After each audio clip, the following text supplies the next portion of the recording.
transformei essa fábrica de software em uma agência digital, na época em que nasceram as agências digitais, Como é um mercado de base tecnológica, estar à frente é sempre importante. só que ao mesmo tempo arriscaram, porque era um negócio novo.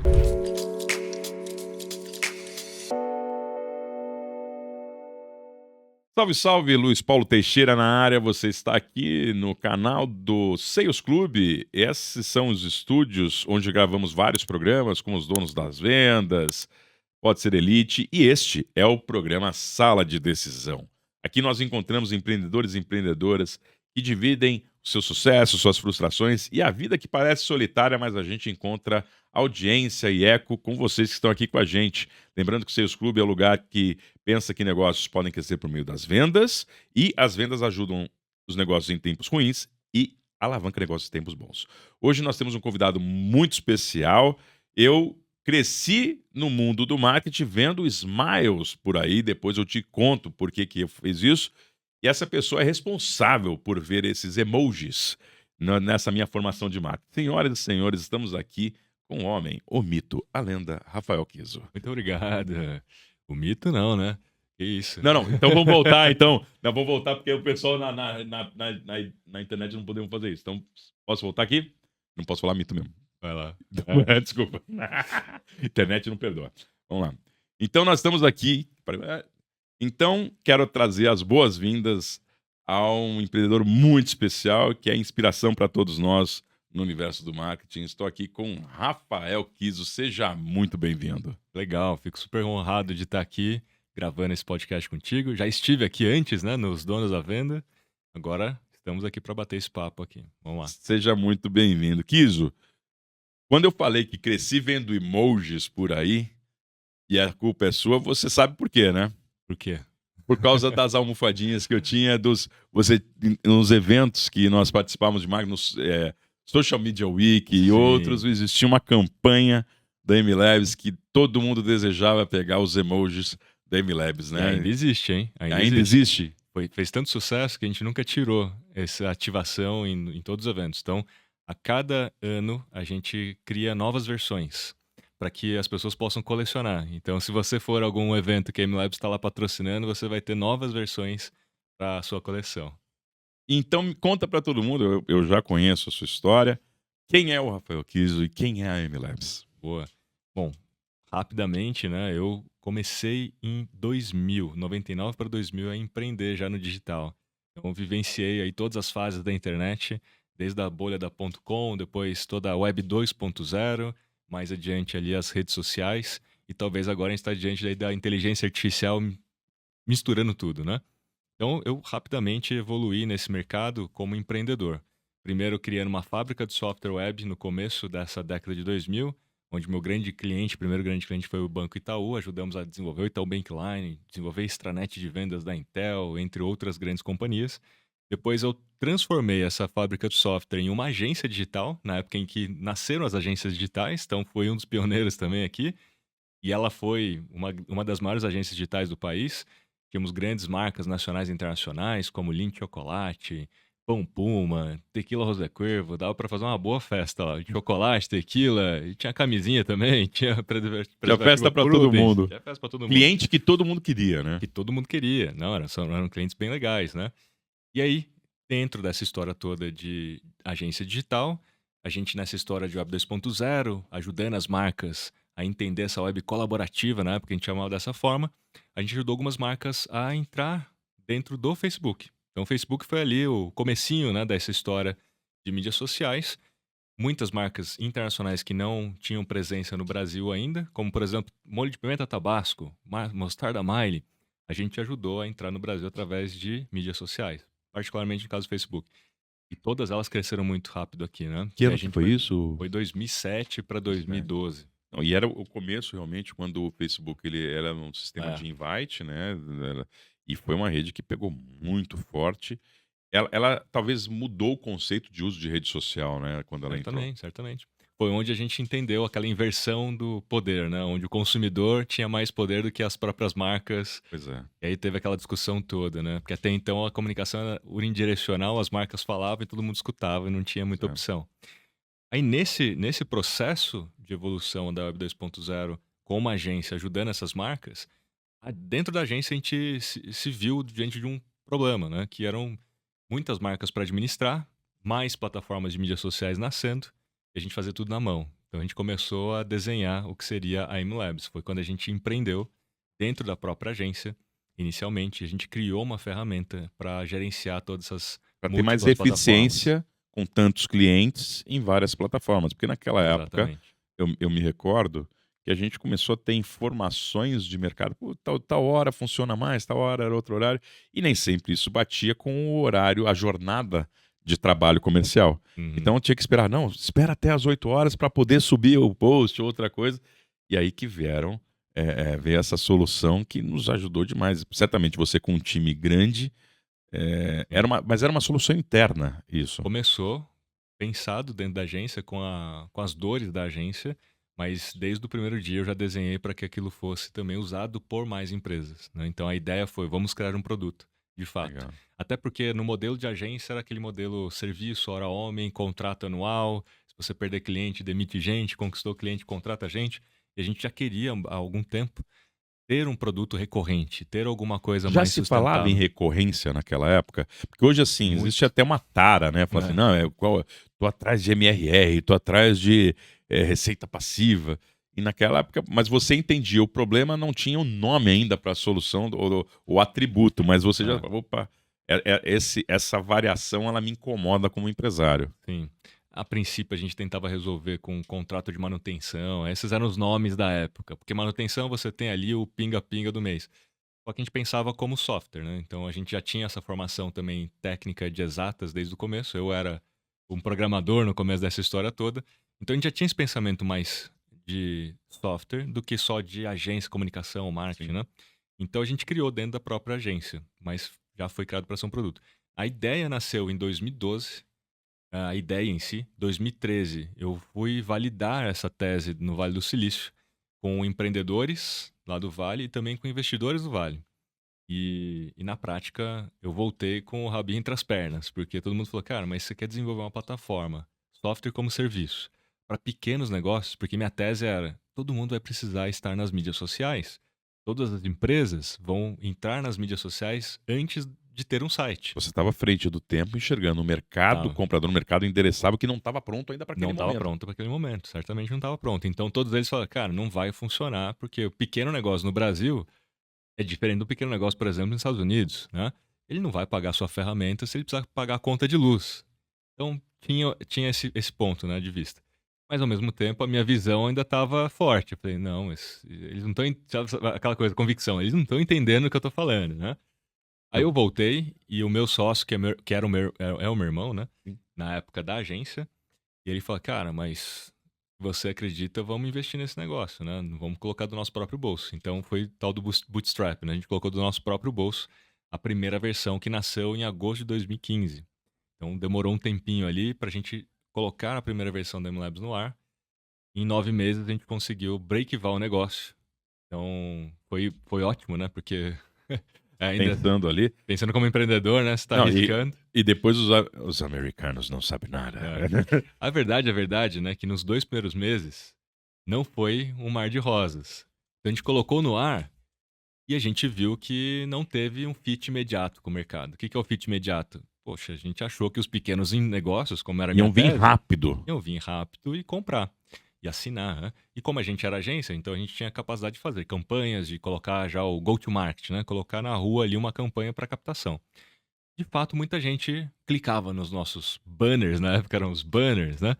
Clicavam em tudo, se cadastravam, mas não compravam, Convertiam. não convertiam. Eles vinham com a curiosidade ou então a atenção, mas chegava no fim do estágio do funil ali no carrinho e não adquiriam. Não é nem no Isso. carrinho, porque como software, eles entravam para testar o software. E aí Sim. eles Eles tinham a tinham tipo um opção trial, depois. assim. Eles tinham um trial de 7 dias e depois eles tinham que assinar. E não Sim. estavam assinando. E aí, então, nesses 2 meses, foi esse trabalho de entender o porquê que a galera não estava assinando. A princípio, porque a gente estava prometendo algo que a gente não estava cumprindo. O que era a promessa da nossa campanha no começo? Tenha mais resultados nas mídias sociais, através de um gerenciador de mídias sociais. Você estava prometendo resultado ao invés da conveniência. O fato é, as pessoas achavam que a gente era uma agência online por R$29,90 que ia fazer os posts e a campanha inteira Imagina deles, que entendeu? vou trocar R$ 15 por 29? É pra Exatamente. já.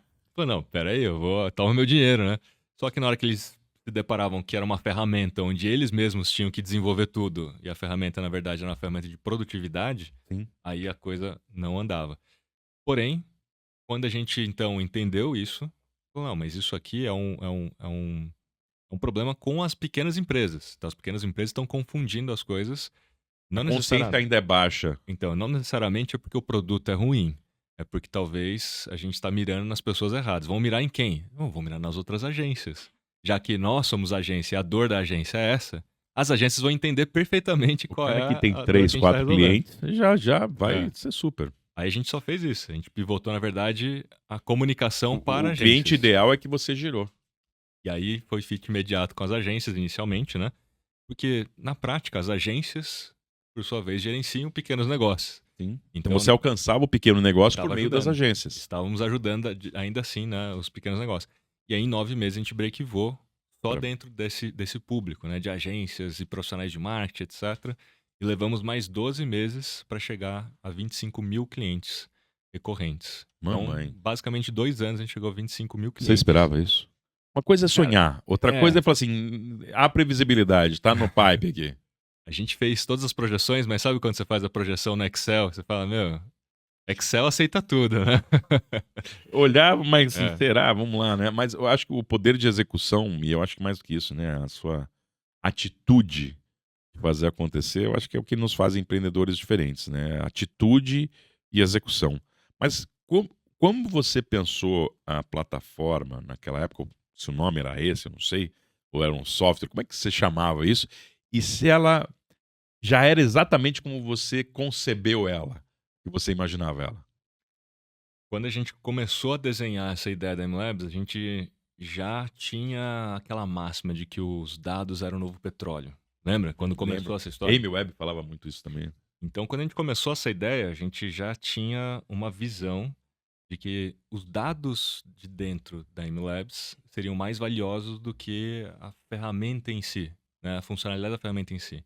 Então, até por isso que a gente criou uma ferramenta low cost, ou seja, baixo preço Para de não ter assinatura, atrito, para ter bastante movimento dentro dela. Aprendizagem e exatamente. volume de dados. Para ter muitos clientes, e com muitos clientes eu tenho muitos dados, e aí com muitos dados eu consigo então fazer o tal do petróleo. Todo Perfeito. petróleo a gente tem que refinar o petróleo para ter algum produto dúvida. no final. Perfeito. E qual que é o refino desse produto, na visão que a gente teve lá atrás? Era colocar inteligência artificial para entender aquilo que funcionava ou não funcionava nas mídias sociais. Volta para trás. 2015, você já Exatamente. falava inteligência Já. artificial A ideia sempre foi essa, né? e machine learning. Já se tinha conhecimento daquela época que isso poderia ser, mas talvez não era tão acessível por causa do processamento e do preço. Como é que era isso, Na verdade, Kiso? o preço dos profissionais, né, inicialmente. Tá, porque eles A eram gente- muito raros. Muito raros e caros, né? A gente chegou a contratar um especialista em inteligência artificial, formado no ITA na época e tal, super engenheiro e tal. A gente ficou 2 anos tentando. O que que era tentando? Era pegar esse Big Data, então toda a estrutura de um banco de dados robusto, com um volume de dados muito grande, para cruzar esse volume de dados para chegar a conclusões do tipo, isso aqui funciona mais, isso aqui funciona menos, tipo essa legenda, com essa hashtag, com essa imagem. É uma complexidade, porque a gente precisava desenvolver na época também inteligência artificial para ler o que tinha na imagem, para ver o que tinha na imagem. E Não como é tinha que isso, você né? faz isso? Alguém tem que emprestar para a ferramenta regras de negócio ou regras de leitura para ela poder ler, né? Então era muito complexo naquela época Uau. fazer isso do zero na unha, né?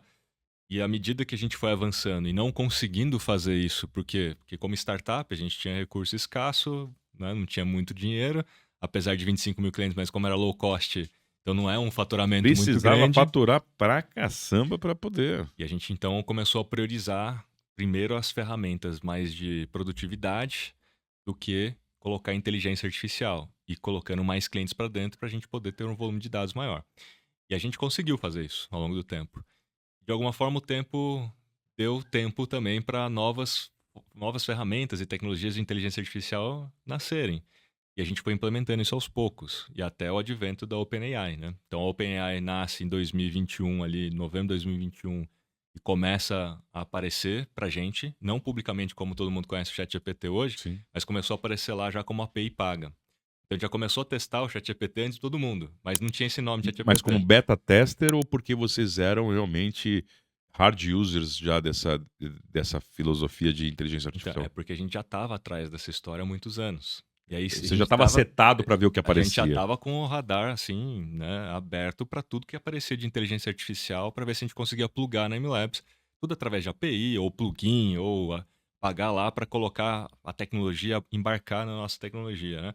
Então, quando nasceu o OpenAI, a gente foi um dos primeiros a testar, Legal. antes do ChatGPT nascer mesmo, né, e colocar a público, né? Então, quando o ChatGPT veio a público, já tinha na MLabs, inclusive, plugado. Já estava E integrado. não era visto, ele estava na É, engenharia, no sistema e no mecanismo da e a MLabs. gente estava testando isso já.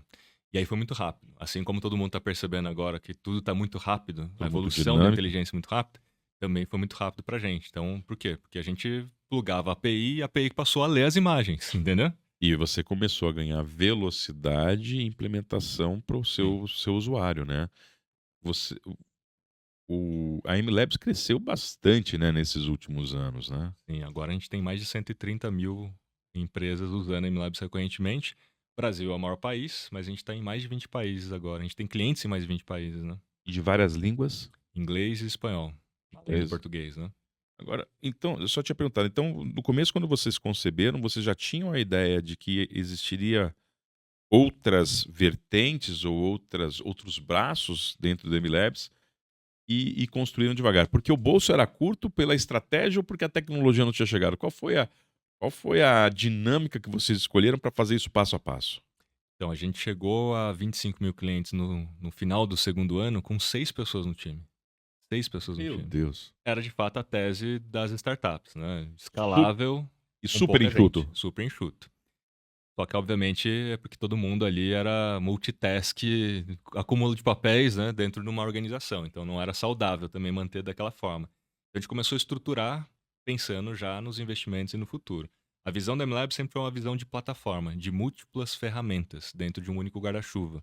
Assim como a gente tem a da Adobe, Marketing Cloud, tem HubSpot Cloud também, tem E todas as como é outras que chama clouds. da MLabs? É, Qual é o nome para MLabs? é o Social Marketing Cloud, que são as ferramentas mais voltadas para o marketing e mídias sociais. E daqui a Pegando essa pouco o pessoal vai jornada. falar assim: olha, é a classe de produtos SMC. Ou então MLabs, né? É. Social Marketing E Cloud. aí a Legal. gente então começou a estruturar a companhia para essa visão acontecer. Então, boa parte do nosso custo, na verdade, não é custo, é investimento, né? O CAPEX, né? Então, assim, Perfeito. estou contratando pessoas para desenvolver o futuro, para desenvolver as próximas ferramentas, para desenvolver as próximas Não era coisas. para entrega, mas Não sim era para entrega. alavancagem para o futuro. Né? Tanto que até hoje, né, em conversas com investidores, em conversas com sócios, etc., a gente tem isso muito separado. Qual que é o custo da MLabs para manter a MLabs existindo? Rodando, continuidade operacional e Se, qualquer capex para né, estar no se a gente mercado. parar de investir, eu posso cortar basicamente isso aqui, ó, pum. E a MLabs continua existindo e funcionando. Né? Mas como é um mercado de base tecnológica, estar à frente é sempre importante e também É, até para atender os objetivos de vocês, que sim, possivelmente são maiores do que o que a gente enxerga hoje na MLabs. certamente. Então, assim, a capacidade de inovar, com certeza, é a capacidade de sobrevivência, né? Se você para também, em algum momento você morre. Mesmo que você tenha um custo fixo baixo, né? Mas você morre porque você não está evoluindo. Então, a gente começou a fazer esse investimento em estrutura. A gente entrou, a gente foi, na verdade, acelerado pela Endeavor, porque os Unit Economics, né? Ou seja, os números todos estavam muito bonitos da MLabs nesse final do segundo ano. E a Endeavor é o projeto pela UI, né? E hoje uma organização independente. E tem mentores e um grupo de pessoas que olham para organizações de crescimento rápido e de Sim. qualidade e potencial de futuro. Né? A gente tem uma série de organizações muito conhecidas que passaram pela Endeavor, né? E são, sim, são grandes companhias, né, que passaram lá e Assim tiveram como a esse crescimento. MLabs. E a gente passou por lá. A gente foi de 835 startups na época que se inscreveram no programa. A gente foi uma das 15 selecionadas pela Endeavor, que era o único case, inclusive, de software como serviço, SaaS, low cost. Até então, ninguém tinha conseguido fazer um SaaS low cost, assim, na história do Brasil. Que legal. Então Era vocês muito foram difícil. pioneiros nesse. Pioneiro assim, em conseguir fazer. Não pioneiros em fazer, porque muita Nem gente já tinha tentaram tentado, conseguir, mas né? Mas é difícil porque, cara, você vai cobrar R$ 29 e como é que você sustenta esse negócio ao precisa longo ter do tempo? volume, essa que é a grande Precisa ter volume. verdade. Precisa ter E volume. capacidade de atender o volume, né? Porque Ah. às vezes você quebra no. E o problema desse volume é suporte. Primeiro, né? Porque você tem lá, sei lá, 20 mil clientes. Como é que você dá suporte para 20 mil É clientes o que com 6 desce que pessoas no time, você né? nem sabe quem é o usuário. O usuário, Ah, muitas vezes, ele não é letrado digitalmente, mas ele comprou a ferramenta. E aí você tem que ter o sucesso do cliente, né? sim. Então a gente conseguiu executar essa visão até hoje, pouco a pouco a gente veio executando com esses percalços assim de tentar e não conseguir, porque a gente estava talvez muito à frente do tempo e tentando desenvolver do zero o que hoje você consegue pagar numa API muito mais barato, né? Ainda bem que aconteceu o que aconteceu, porque, cara, custa muito. Desenvolver o que os caras fizeram no OpenAI, Pelo amor de Deus. a gente tentou lá atrás uma fração do que eles fizeram, é um negócio absurdo, né? E me conta uma coisa, nessa jornada empresarial, você contou uma história eu tinha um negócio bem sucedido dentro de um segmento, uma agência, e aí nós desenvolvemos algo para dentro que vamos fazer um spin-off que foi para o Foi um mercado, spin-off. pensando já em plataforma, que era. Eu tive um primeiro recorte que depois ele desdobrava em vários. Quem te acompanhou nessa jornada? Ou você carregou ela sozinho? Como você colocou no começo, né, a jornada do empreendedor é sozinho, mas eu tive sócios, né? Então, Que o bom. meu primeiro sócio foi meu irmão, então a gente já se conhecia há muito tempo, né? Ali você sabia onde estava pisando. Exatamente. E a gente teve sempre um papel muito distinto. Então, ele sempre era o gestor do negócio, eu era a parte cabeça pensante técnica de desenvolvimento de produto, né? Essa complementariedade é realmente um alívio, né? Porque É. é duro quando você tem duas pessoas que têm a mesma característica e fica um gap, né? Aí é conflito total, porque aí você tem 2 donos pro mesmo cachorro, né? E aí complica. Então, assim, a gente se completava, né, nesse processo, mas quando a gente criou a MLabs, ele ainda era sócio da MLabs, a gente decidiu chamar mais 2 pessoas para serem sócios da MLabs. E essas 2 pessoas já trabalhavam com a gente dentro da própria agência. E já trabalhavam há bastante tempo com a gente. Então eram pessoas que a gente conhecia também, Também né? conhecidas. Que já entregavam, que já tinham uma cabeça também de um empreendedor e tal, Sim. né? Então, um foi o Caio Rigold, que hoje é o CEO da MLabs, e ele era o gestor do projeto MLabs dentro da agência, né? Quando a gente desenvolveu isso como projeto dentro da companhia.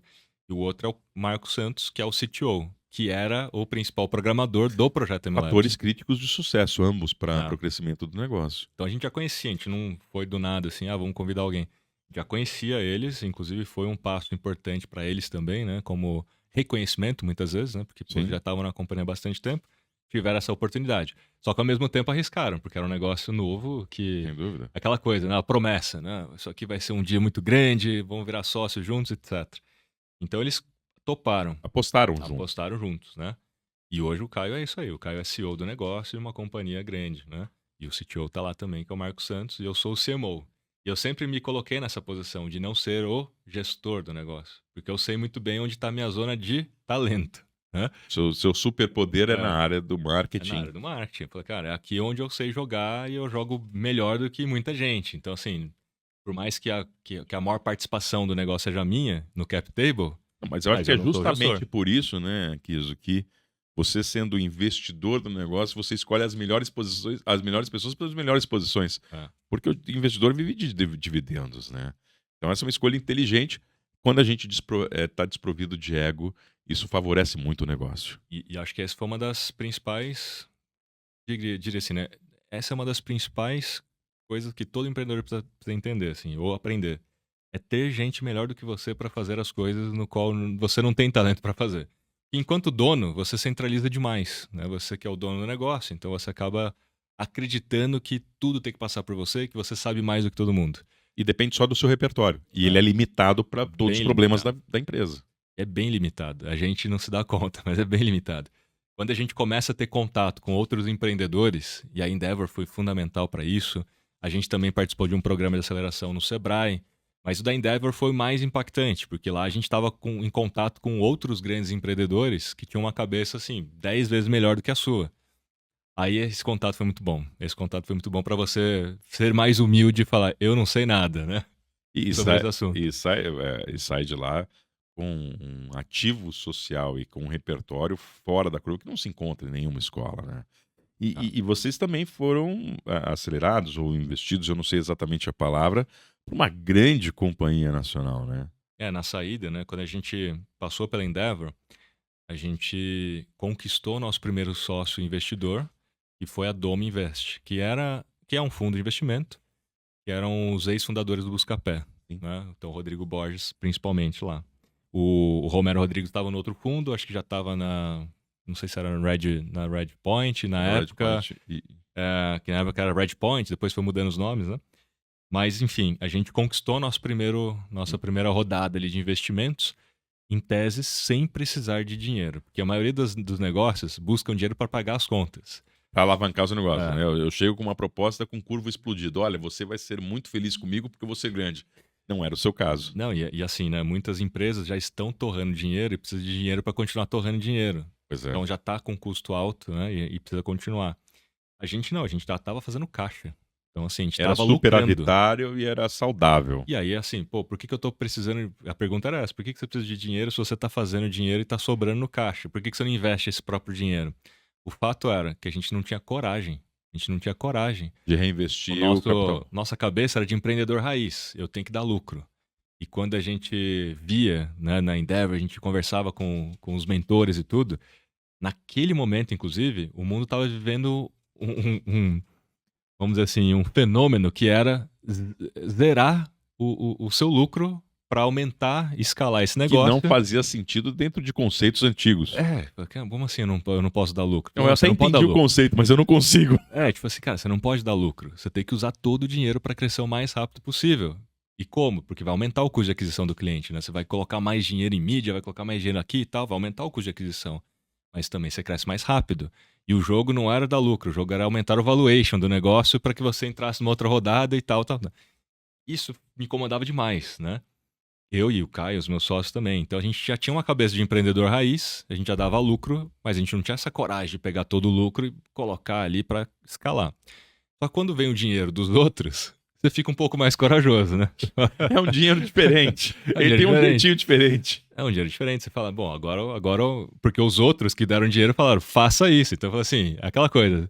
Não é que você fique isento da responsabilidade, Nem mas. dá. Ele não faria em você o investimento se É. você fosse uma pessoa irresponsável. Mas você ganha um pouquinho mais de coragem, Sem entendeu? De dúvida. falar, beleza, então eu tenho apoio, né? Tipo assim, eu tenho apoio, eu vou fazer agora o que realmente eles querem que eu faça. Então a gente acelerou esse processo de crescimento com investimento inicial. A nossa meta, que a gente tinha traçado com a Domo, de bater, sei lá, em 3 anos, a gente bateu em 1 ano. Uau. E aí a Domo falou, vamos preparar esse negócio para uma série A, porque já está muito claro que a gente Abrir mais vai uma nova trancha a aí. gente Vamos vai pra Série A. rampar esse negócio muito rápido, né? E eles começaram a apresentar a gente para fundos maiores que tinham esse cheque da série A. E aconteceu deles apresentarem a gente para a Stone, que não era um fundo de investimento. Mas né? era uma empresa altamente capitalizada, com uma cabeça de inovação. Sim. E Chamando muita atenção do mercado também Sem na dúvida. época, né? Querendo ou não, uma empresa brasileira que cresceu pra caramba, né? Fintech e tal. E a gente foi conhecer eles porque, na verdade, eles não eram fundos. Eles não estavam querendo investir para sair. Não Eles era, estavam querendo, de não fato, era uma entrar. venture tradicional. Não. Inclusive, a tese era de venture building, né? E não de venture capital. Exatamente. Assim, não, a gente quer, de fato, construir juntos alguma coisa para nossa visão aqui lá no futuro. Não é igual os fundos que querem vender essa participação no futuro. Comprar um ativo para realizar Ah. ele. Então, a gente optou, inclusive, pela própria Stone por causa disso. Eu falei, não, eu não quero ficar nesse rolo compressor de ter que ficar valuation e vendendo. E eu só vou ver dinheiro, de fato, sei lá, na série C, né? Que aí Sim. o histórico estava mostrando isso das outras empresas. Foi mais ou menos o caso da RD também, né? Então a RD, depois de tantas séries, Sim. aí teve a saída do Eric, teve a saída de todo mundo e tal, e realmente a galera conseguiu. Só que é um caminhão de... Né, É uma jornada de É emoções. uma jornada de emoções, assim, é um problema. Então a gente estava olhando para esse mercado, a gente viu ali a visão da Stone, que era a visão de digitalizar o pequeno varejo, e a visão deles, para digitalizar o pequeno varejo passa por marketing nas mídias sociais, porque o Sem pequeno dúvida. varejo começa a sua jornada hoje no Instagram, né? E estar presente nessa jornada me aproxima do Sim. mercado que tem o interesse também. Então a gente poderia poderia encontrar sinergia entre os dois negócios, considerando que o cliente é o mesmo. E lembra no começo da história que a gente queria digitalizar esse pequeno negócio, a gente queria ajudar Sim. esse pequeno negócio nas mídias sociais, a gente teve dificuldade no começo, né? Sim. E a Stone já tinha esse contato com esse pequeno varejo. Já Imagina. tinha os tais anjos verdes no balcão, Pois é. pessoalmente lá conversando com o dono do negócio. Então a gente, pô, cara, perfeito. O cara vai chegar Isso é lá, muito rápido. vai conscientizar então esse pequeno negócio do que é a IMLabs e a gente vai dar certo. E aí veio a pandemia, né? Então assim, Muito obrigado. porque isso foi em 2020 para 2021. Então a tese toda era fazer com que os vendedores da Stone também vendessem a própria E IMLabs. estariam fisicamente barriga no balcão, e o balcão não Exatamente. estava mais recebendo barrigas no balcão, E né? assim, pouquíssimos meses, fechou tudo e a gente perdeu essa possibilidade, janela, essa né? janela de oportunidade. E a própria Stone teve que repensar muita coisa, né? Porque nesse período a Stone também vamos dizer assim, a Stone também para ajudar, né? Criou produtos de crédito e criou várias coisas, então eles foram para um caminho de emprestar dinheiro pro povo para sobreviver, né? Os empresários sobreviverem. E a gente, pô, vamos continuar então o nosso caminho aqui, independente da Stone. Sim. E aí aconteceu que depois da pandemia, anos depois, as coisas não voltaram a se converger, né? E me conta uma coisa, a gente... É engraçado que pessoas interessantes tomam a gente de... atraem a gente e a gente acaba... Daqui a pouco eu vou estourar o horário aqui, então não posso deixar de fazer a jornada que a gente ia falar. Você me contou várias coisas que me encantaram. A primeira delas é que você tinha um negócio para determinado segmento, ou determinado modelo de negócio que era agência. Muitos clientes grandes. E aí, uma solução interna te possibilitou enxergar um novo mercado. Abre esse novo mercado. Né? Inclusive, foi aos Estados Unidos, você teve a atitude de buscar, né? É uma jornada diferente, é um caminho diferente. E aí você investe, tem retorno antes do tempo, passa a ter oportunidade de conversar com pessoas muito interessantes na Endeavor, é investido, enfrenta o desafio da pandemia, tem aceleração, chega em 2024, se não me engano, foi o melhor ano da IMLabs Exatamente. de crescimento. Vocês têm uma base de clientes hoje louvável, né? E esse repertório, pouquíssimos empreendedores viveram com tanta intensidade, tanto repertório. E a gente está aqui numa conversa que chama de mesa de decisão. E a gente chega sempre a duas perguntas ao final das conversas. E essa bem rica que nós tivemos hoje.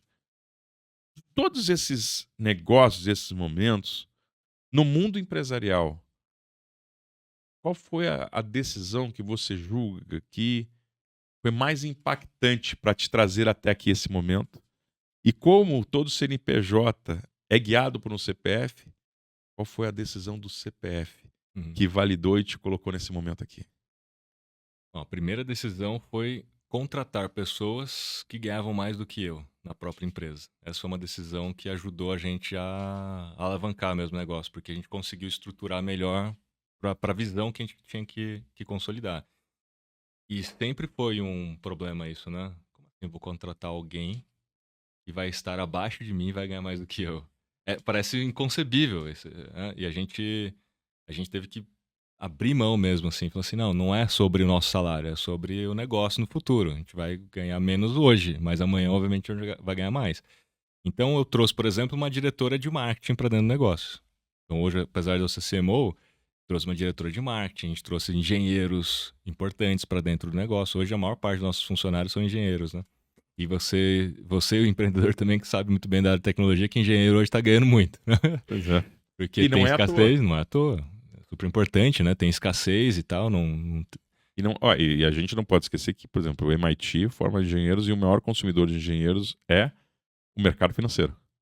Então, Por causa do raciocínio lógico e conhecimento quantitativo. Então, com isso. não é nem para desenvolver software, né? Só pela capacidade Só pela cognitiva. capacidade cognitiva. Há algum tempo atrás, 94% dos presidentes eram engenheiros. Então, não é à toa, por isso que a gente sabe. Então, acho que isso é realmente... É contra a natureza, contra-intuitivo, a economia real, que é de onde você vem. Então, essa foi uma decisão fundamental para o crescimento dos negócios. Foi. Então a gente começou a contratar pessoas que ganhavam mais do que a gente. E também abrir uma participação do próprio negócio para os talentos que a gente tinha dentro de casa, né? Então a gente abriu o tal do stock option, então a gente abriu o SOP ali para ter uma reserva para essas pessoas, para que elas de fato se sentissem pertencentes à construção dessa visão de negócio, né? Então essa foi uma decisão importante. E no meu caso, né, como você falou de pessoa física, uma outra decisão que a gente tomou que atualmente eu vejo que é super estratégico é eu me tornar influenciador do meu próprio negócio. Porque nesse mundo hoje de mídias sociais, redes sociais, etc., não ganha o jogo quem faz mais propaganda. Ganha o jogo de quem sabe se relacionar com as pessoas ali dentro das mídias sociais, né? Então, cada vez mais a gente tem visto agora executivos, né, e líderes sendo influenciadores do negócio, como a gente vê o caso da CIMED, por exemplo, né? Sem dúvida. E eu fui mentor da Carla da CIMED, inclusive, que é a vice-presidente da CIMED, nesse processo, dela se tornar influenciadora do próprio negócio. Ela me ouviu falando sobre isso, falou, eu quero, né? E eu sempre falei isso há, sei lá, 4 anos atrás já estava falando disso. Por quê? Porque foi uma decisão que eu tomei lá atrás. Eu vou começar a me posicionar, a criar conteúdo, a me relacionar com todo mundo, a estar mais perto dos clientes através das mídias sociais. Isso fez todo sentido. Então hoje eu tenho o meu perfil e tenho o perfil da MLabs. Isso ajuda muito a gente a diminuir o custo de aquisição da MLabs. Ajuda demais a gente a conquistar mais coisas, parcerias, a estar mais em evidência no mercado. Por exemplo, estou aqui no podcast hoje.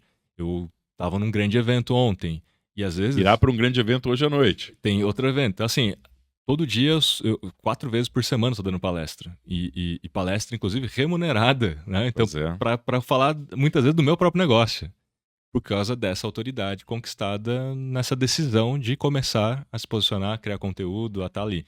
Então não é ser influenciador, blogueirinho ou blogueirinha, aquela coisa lifestyle. Não, Não, existe uma estratégia, uma uma estratégia. intencionalidade, Exatamente. onde você consegue, inclusive, mensurar resultados partidos daí. É, Que maravilha. exatamente. Kiso, eu queria agradecer que imensamente agradeço. sua participação aqui conosco. Você é professor de todos nós ali, é, falando de marketing, você é um inovador, você é um empresário admirável. Muito E o obrigado. sucesso que você alcançou com o MLabs não é à toa. Você é merecedor de cada evolução como essa e a gente tem orgulho de você. Legal, Obrigado. fico feliz em ajudar por esse papo também. E, na verdade, tem muito mais coisa para acontecer ainda, né? Essa história ainda não acabou. E se vocês estão imaginando que o modelo de plataformas termina com estas já boas inovações e ofertas da MLabs, aguarde que tem coisa boa vindo aí. E lembrando que a gente está aqui nos estúdios do Sales Club e aqui a gente fala de negócios, a vida do empreendedor de uma maneira mais clara, num cafezinho de 30 minutos com vocês. Se vocês quiserem saber mais do Sales Club, aproveita, seguir o Sales Club, curtir, compartilhar. Muitas vezes esse assunto precisa chegar em outras pessoas e precisa de você. É sobre o que o mundo precisa e não sobre o que a gente quer falar. Obrigado a vocês e até mais. Logo mais nos vemos em mais um programa do Sales Club. Valeu, pessoal.